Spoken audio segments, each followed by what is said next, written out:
Komisi Pemilihan Umum tetap memperbolehkan calon kepala daerah menggelar konser musik saat masa kampanye meskipun di tengah pandemi virus corona. Keputusan ini pun menuai protes dari anggota DPR RI.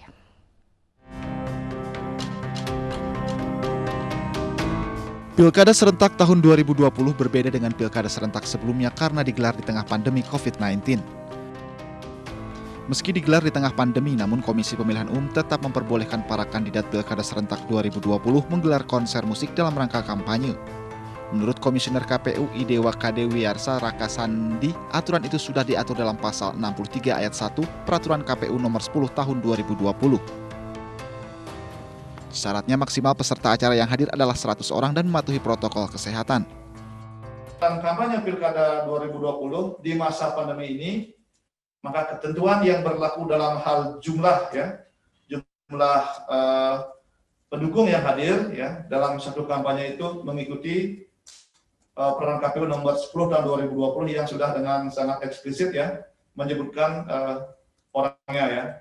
Jadi ada dua alternatif, ada yang kemudian maksimal 50 orang, ada yang maksimal 100 orang sesuai dengan jenis kampanyenya .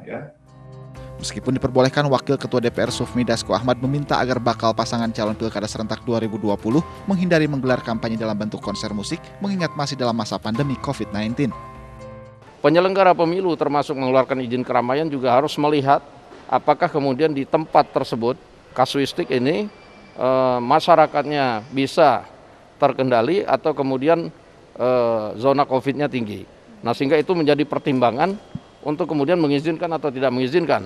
Kalau saya sendiri sih berpendapat sebaiknya konser-konser seperti itu ya sebaiknya dihindarkan. Sebelumnya Satgas COVID-19 menyoroti diperbolehkannya konser musik dalam kampanye Pilkada 2020. KPU menyebut tidak dapat mengubah aturan tersebut karena dibuat berlandaskan undang-undang.